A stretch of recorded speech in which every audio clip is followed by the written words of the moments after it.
buenas tardes a la teleaudiencia de la Mesa Redonda. Europa es el tema que nos ocupa hoy. La crisis económica, su impacto social y político serán los temas que estaremos analizando en esta Mesa Redonda, como pudieron ver en nuestra presentación, se llama Europa, la dictadura del capital. Para analizar estos temas tengo como invitados en el estudio en la tarde de hoy a la licenciada Elsa Claro Madruga, periodista y analista de temas internacionales, y también al doctor Ernesto Domínguez López, profesor de la Universidad de La Habana y bueno, del centro que pertenece a esta universidad, al Centro de Estudios Hemisféricos y sobre Estados Unidos. Con ellos dos estaremos analizando, repito, la situación económica, política y social de Europa en la tarde de hoy. Hoy en la Mesa Redonda. En Bruselas, la Comisión Europea ha expresado su respaldo a los esfuerzos del gobierno español para solucionar los problemas que afronta la economía. El Ministerio de Fomento reúne esta tarde a Iberia y al sindicato de pilotos para intentar buscar un acuerdo que permita desconvocar la huelga. El presidente francés Nicolas Sarkozy ha pedido a los franceses que defiendan su legado para no acabar, ha dicho, como los españoles y los griegos.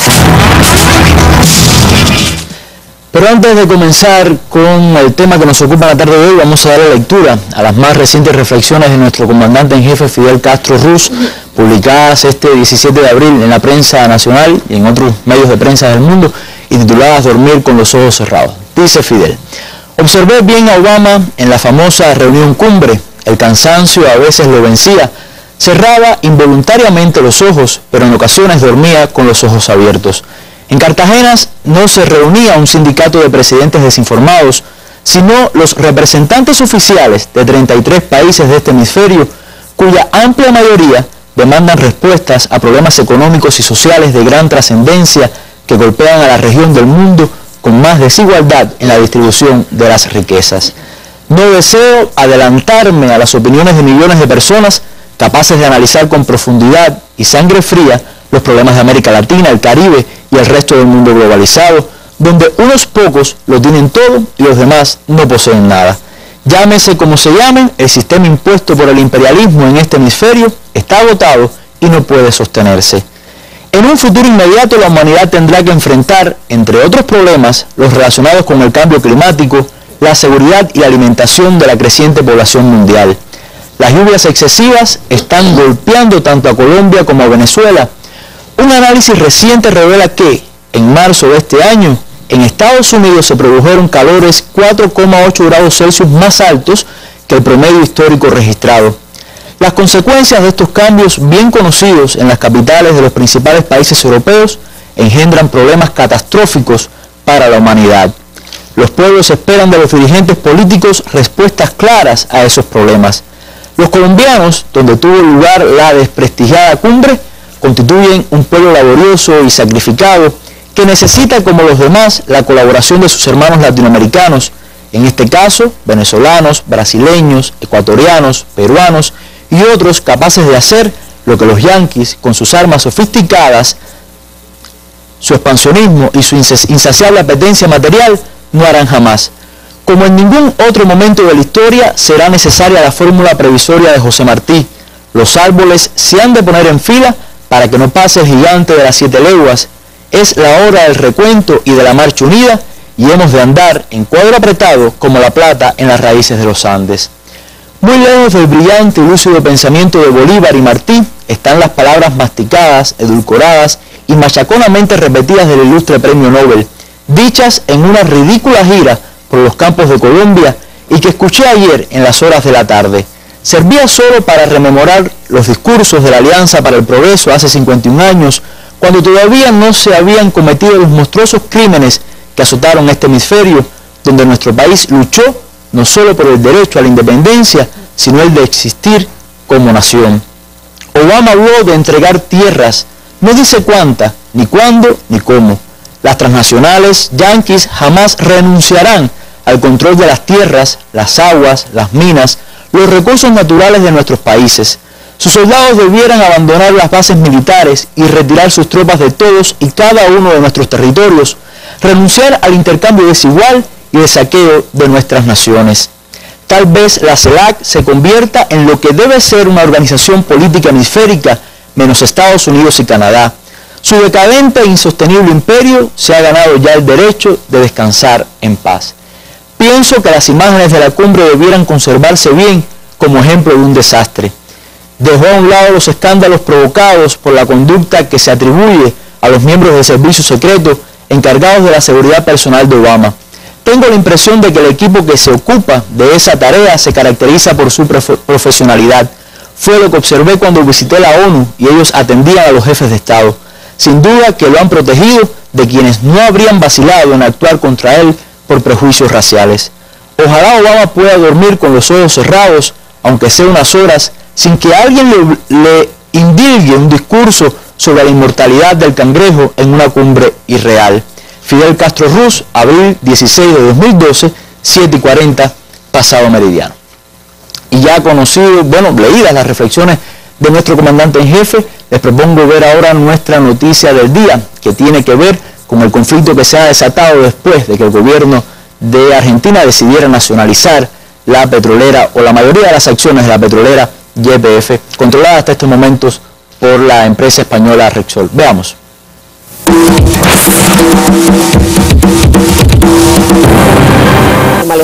El gobierno español analiza las medidas legales que emprenderá contra la nación austral. La decisión que en el día de hoy ha tomado el gobierno de Argentina, anunciando la nacionalización de las acciones de una parte importante, de la mayoría de las acciones de Repsol en YPF, es una decisión hostil contra Repsol, por tanto, contra una empresa española y, por tanto, contra España y el gobierno de España. Y el gobierno de España actuará en consecuencia.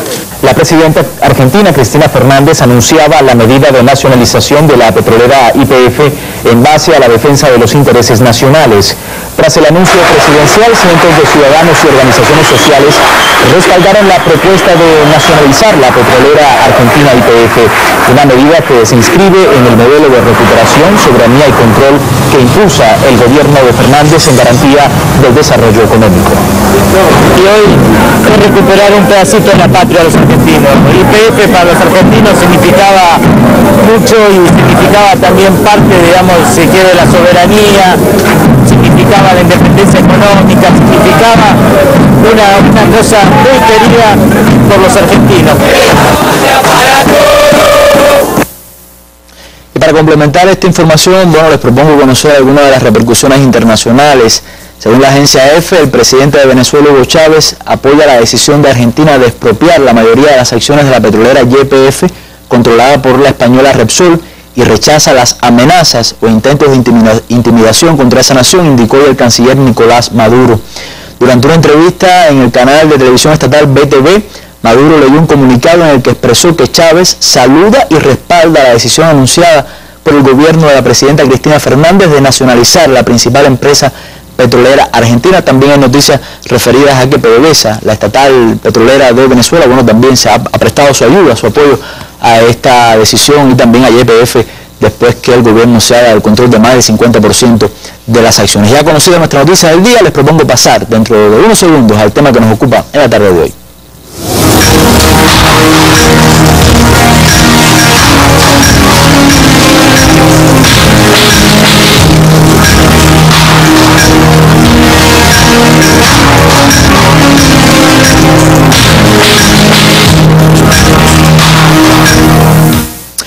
Quiero comenzar precisamente analizando una reunión que hubo hace unos días en Berlín, precisamente, en la capital italiana. Lamentablemente no tenemos un trabajo que nos introduzca en este tema, pero una reunión, decía, donde se reunieron premios Nobel, economistas supuestamente muy prestigiosos, incluso un gran millonario como George Soros.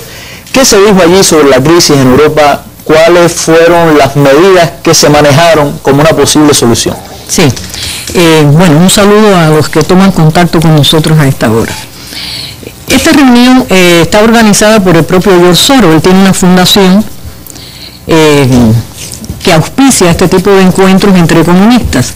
Y particularmente en este momento, Soros viene alertando ya, viene planteando, formulando criterios sobre los errores que se están cometiendo con respecto al enfoque que Europa le está dando a la crisis.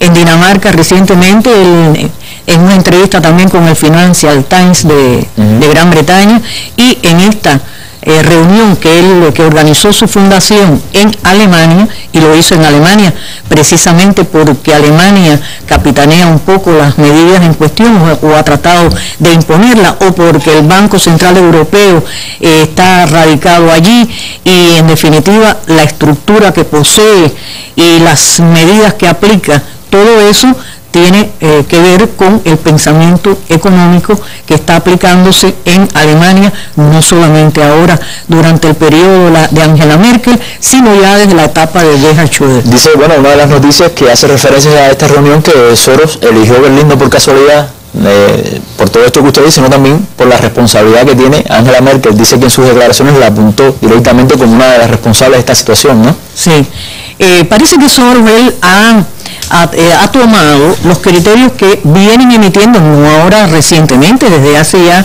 un tiempo a esta parte.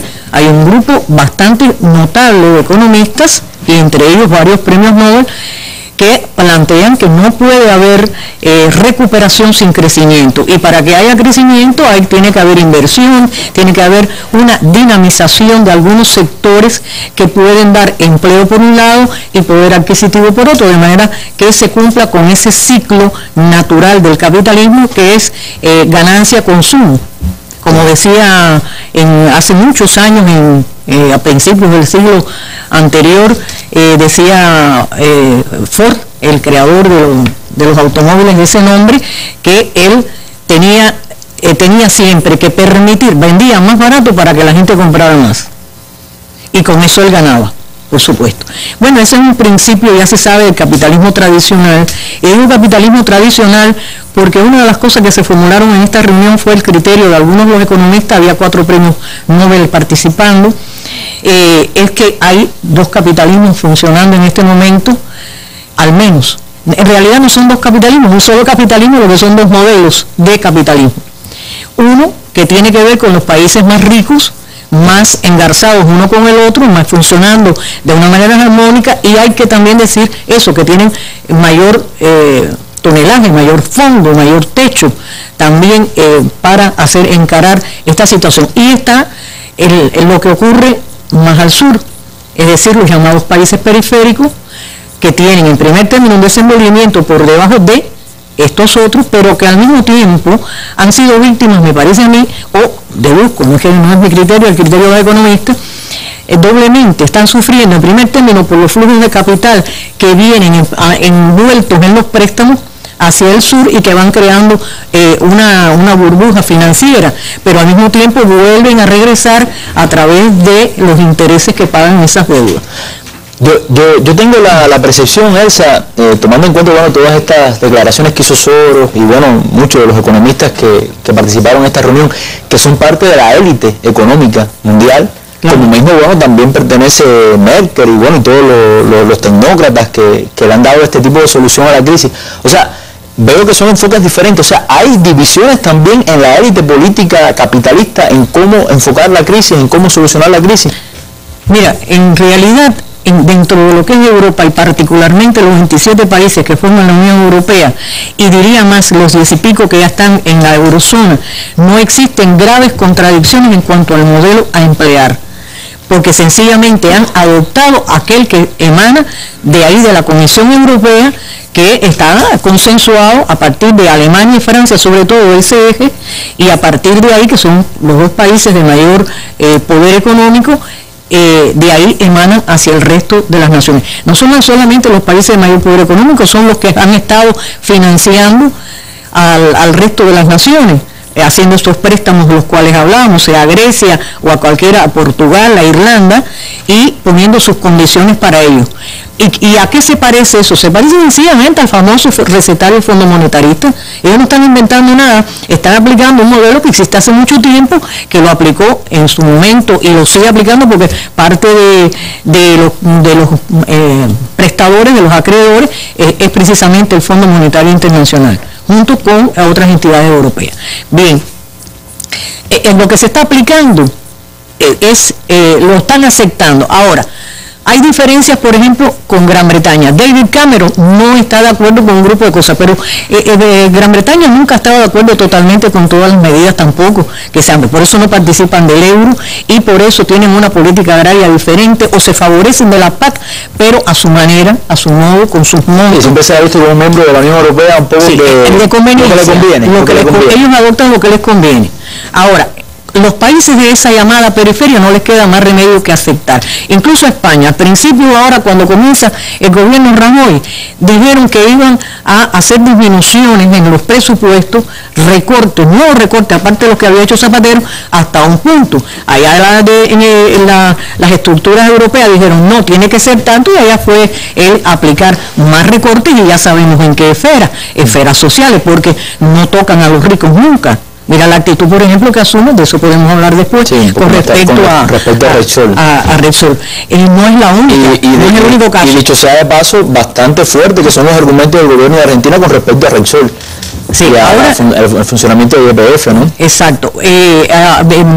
Estábamos hablando de Alemania como sede de este encuentro, donde hay otros premios Nobel, por ejemplo, que plantea no solamente de dos modelos de capitalismo funcionando al mismo tiempo, sino también, por ejemplo, un economista indio, también premio Nobel, que estaba planteando que estos países, y pone de ejemplo a España, le hacen más caso o se preocupan más por los bancos, por los mercados, que por la gente.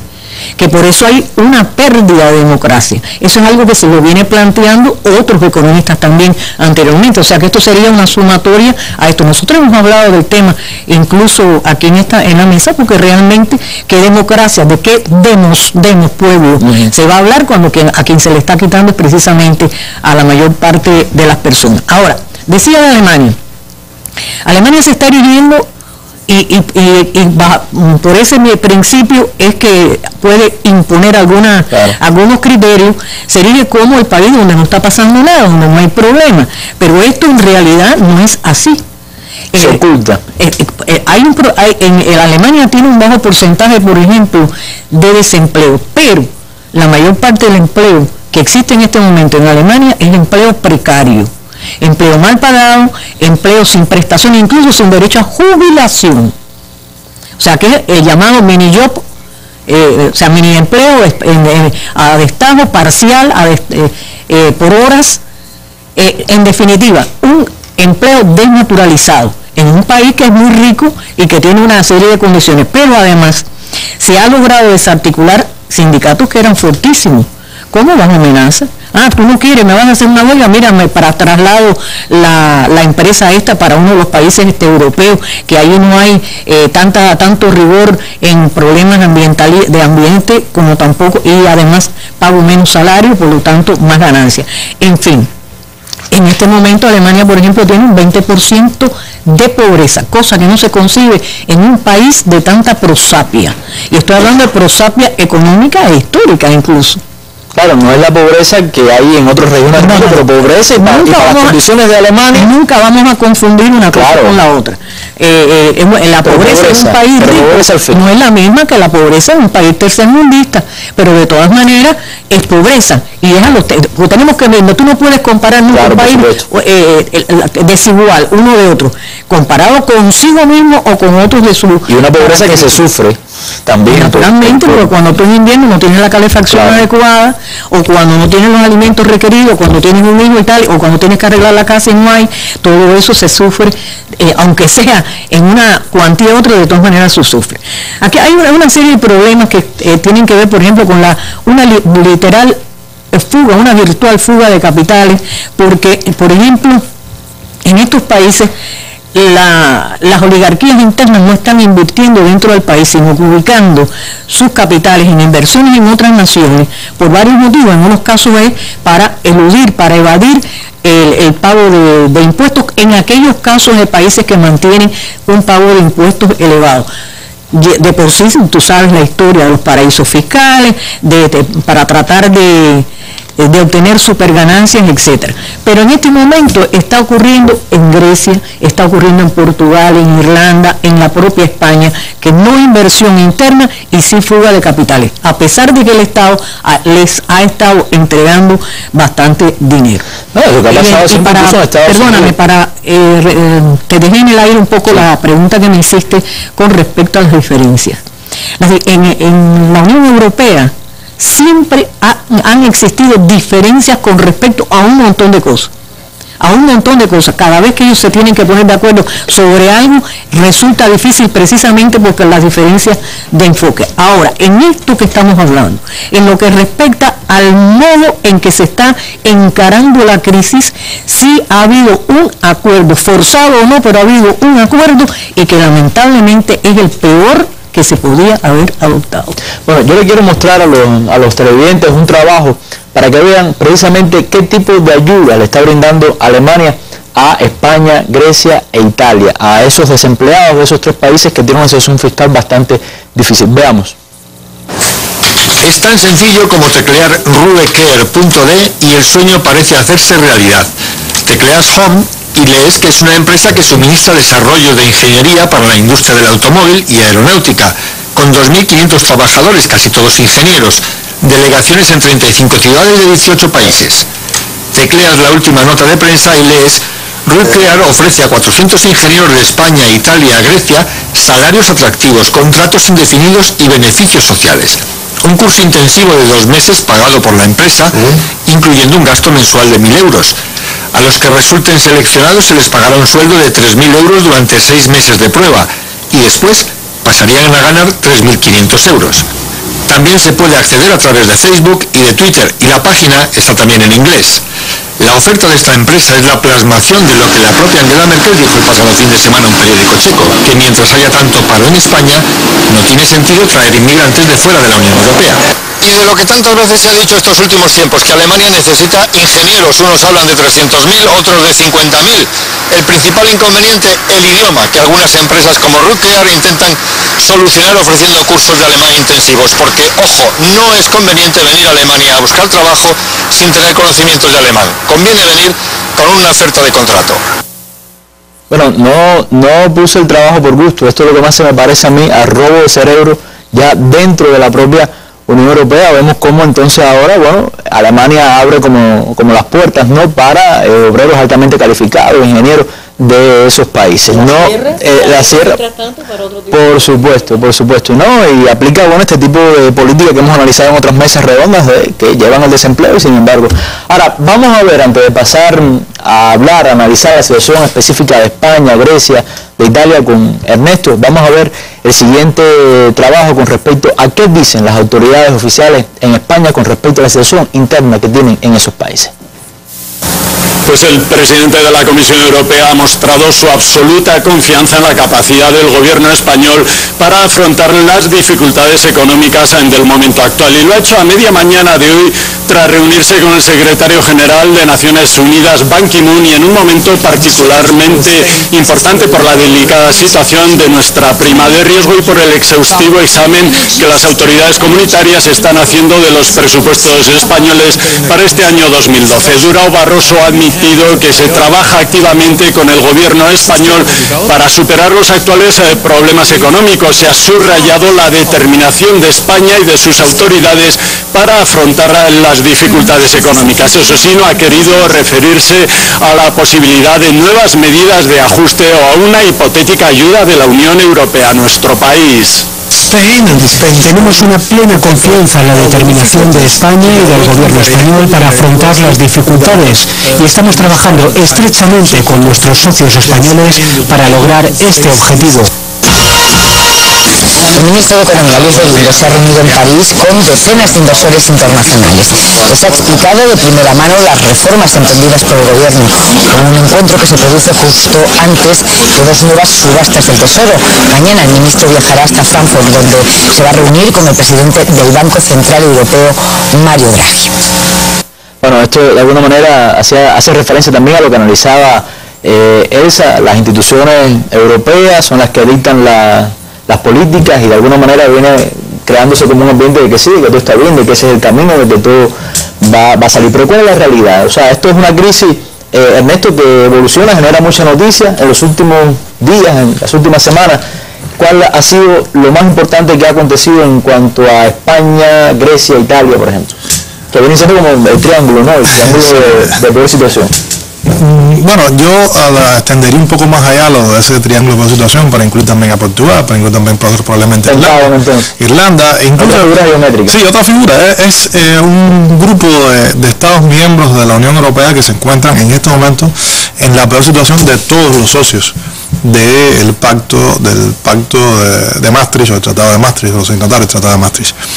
El problema fundamental con todos estos, en términos económicos, de todos estos países, es que más allá de las políticas de ajuste, más allá de los recortes presupuestarios, más allá de una distribución fiscal que no es la misma en todos, porque se habla de que España también está en una situación fiscal difícil, pero nada que ver, lo hemos comentado en otra ocasión, no tiene nada que ver con la situación griega. Los indicadores fundamentales de déficit y de deuda pública españoles al comienzo de toda esta etapa eran muy diferentes, mucho mejores que los griegos, por ejemplo. Incluso estaban dentro de los marcos, muy próximos a los marcos establecidos por el Pacto de Estabilidad y Crecimiento, que es de 3% de déficit, 60% de deuda pública, 3%, 60% del Producto Interno Bruto, ¿no? El gran problema que tienen todos estos países es que las economías no están creciendo. El gran problema que tienen todos es que han entrado en recesión o se mantienen en recesión, como el caso griego. Grecia nunca ha salido de la recesión desde 2008, 2009 en adelante. Grecia no ha salido de la recesión. Y en este contexto, cuando además se incluyen medidas de ajuste en todo esto que, como hemos comentado, reducen la inyección de recursos a los sectores que pueden consumir, los sectores mayoritarios de consumo en las sociedades, le hacen las clases medias, o lo que va quedando de las clases medias, los sectores trabajadores en general. Eso significa que unos indicadores, si no el indicador, el componente más importante del Producto Interno Bruto, le hace el consumo interno, que al final es el que hace la persona común y corriente, el consumo doméstico, simplemente tiende a contraerse, seguirse contrayendo y seguirse contrayendo. Además, si vemos que, sobre todo en la economía española hasta el año 2008, había un sector muy importante que absorbía una buena cantidad de fuerza de trabajo, una buena parte de la fuerza de trabajo, que era el sector de las pequeñas y medianas empresas, que tenía un número bien elevado, que en una gran medida estaba sostenido por mecanismos de subsidio, de estímulo que existían desde las estructuras comunitarias o desde el propio gobierno español, y que todos esos estímulos, todos esos subsidios fueron eliminados, por supuesto, fueron al menos reducidos, por general eliminados. Significó que este sector prácticamente se fue a la quiebra en masa, lo cual significa que un menor nivel de ingresos en el sector de los consumidores, pero al mismo tiempo un menor nivel de inversiones en determinadas áreas, que evidentemente todo esto tributa a que el Producto Interno Bruto no crezca o incluso que se contraiga, que es lo que está pasando actualmente.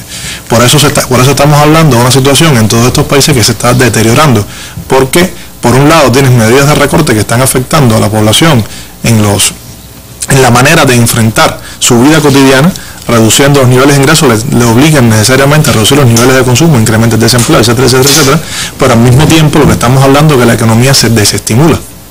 Resultado, estamos hablando entonces de una especie de ciclo vicioso.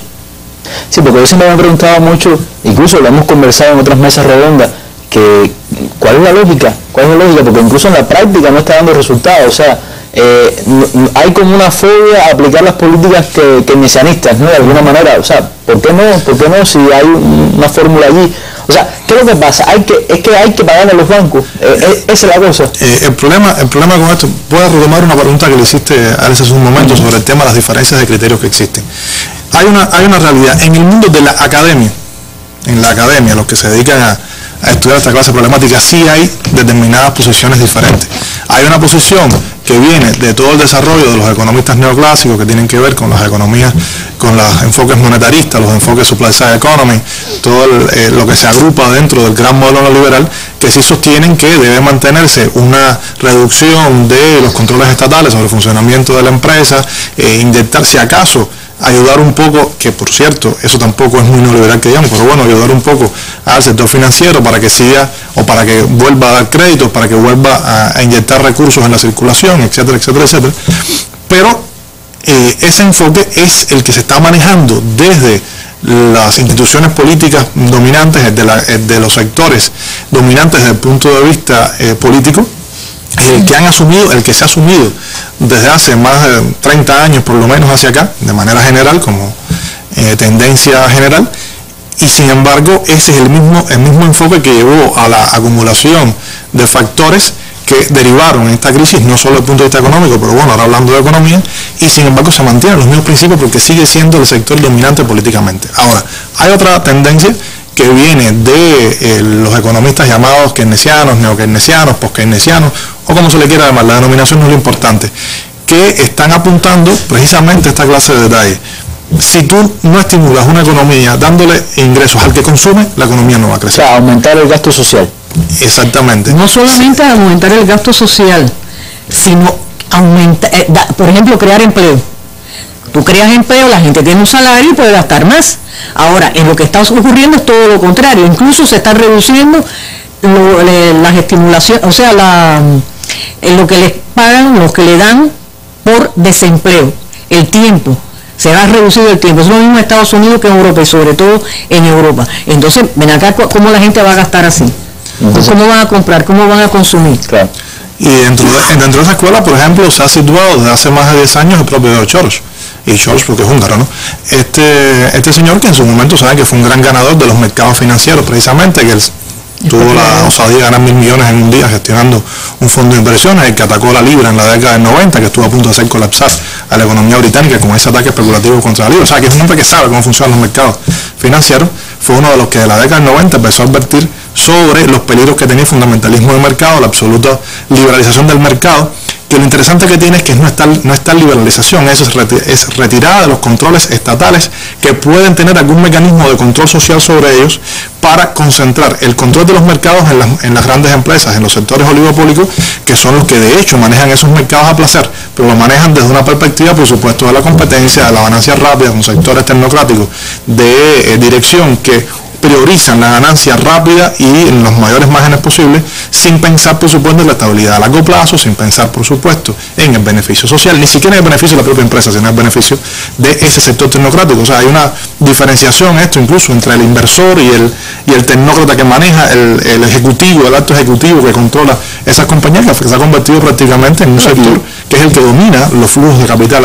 Y hay una realidad que, bueno, después esa hablará de eso, y es que a pesar de toda esta debacle, las grandes empresas siguen ganando mucho dinero. Sí, de hecho. Siguen ganando mucho dinero. Ahora no, pero yo hacía esa diferencia entre, o sea, hablaba yo de una falta de consenso entre la élite, porque sí, la academia, pero en estos países, sobre todo en Europa y en Estados Unidos, la academia muchas veces tributa de manera muy fuerte sobre la economía práctica, sobre los grandes empresarios, y esto es o sea, Soros y esta fundación es un ejemplo de eso, ¿no? Sí, por supuesto. Lo que pasa es que hay que ver cuál es el que domina a la hora de tomar decisiones a nivel macro.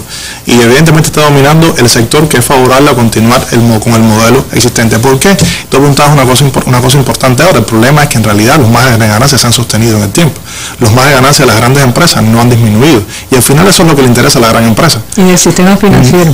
La gran empresa, incluyendo las empresas financieras, las empresas no financieras, las que sean. Sobre todo una buena parte de esas empresas financieras, más allá de que algunas han quebrado de todo lo demás, han tenido los márgenes de ganancias. Incluso los han incrementado en determinados contextos. Si se les disminuyen las presiones fiscales, evidentemente esos ingresos van a tender a aumentar. Y la idea básica que tenía toda esa limitación de la presión fiscal sobre las empresas privadas era justamente, a partir del margen de ganancia, permitir un mayor nivel de inversión para estimular la economía.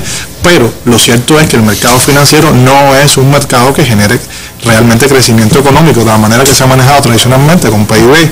No es un mercado que genere desarrollo, es un mercado especulativo de economía ficticia que genera crecimientos de los volúmenes de ingresos de esas empresas, pero de eso solo una parte fluye hacia la economía real, y solo una parte que realmente es pequeña se traduce en inversiones en la economía real. Estamos hablando de 4, 5, 6 veces el volumen de la economía real en términos de economía. La crisis está siendo muy rentable.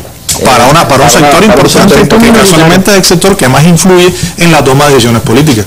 Casualmente es el sector que tiene, si no la última palabra, la penúltima y un poquitico más de la palabra a la hora de decidir qué medidas se van a emplear para enfrentar la crisis. Es el sector que de alguna manera controla las instituciones financieras internacionales, que sigue primando en los foros económicos internacionales, y no solo estamos hablando de Tesoro, cuando estamos hablando de una posición, vamos a decirle, diferente, relativamente divergente. Estamos hablando de premios Nobel en economía, tipo Paul Krugman, estamos hablando de Joseph Stiglitz, que han hablado desde hace mucho tiempo de este problema, incluso desde antes de que estallara este fenómeno, que se hiciera visible el fenómeno de la crisis. Sin embargo, siguen sin ser atendidos. Estamos hablando incluso de una polémica que tiene que ver con el agotamiento del modelo teórico de enfrentar la crisis. Eso lo hemos comentado en otras ocasiones, pero una y otra vez hay que decirlo porque es la realidad. Ahora, Ernesto, una última pregunta ya en esta parte de la mesa, o sea, en este tema. Uno ve la prensa y te da la impresión de que realmente se culpa a estos tres países fundamentalmente, o sea, Europa, Grecia e Italia, como la raíz de todos los males, como los grandes responsables de una futura debacle de la zona euro o algo así. ¿Es realmente ese enfoque correcto, piensas tú? Mira, primero hay un problema. Ellos son los que más problemas están ahora mismo, y evidentemente lo que está pasando está afectando a la zona euro en general, está afectando a la Unión Europea en general, está afectando al mundo en general por la interconexión entre las distintas economías, la existencia de una economía global. Pero por lo mismo te digo otra cosa. En realidad no podemos hablar ni siquiera de dos modelos de capitalismo, atendiendo a lo que comentaba Elsa hace un momento, que comentan algunos especialistas.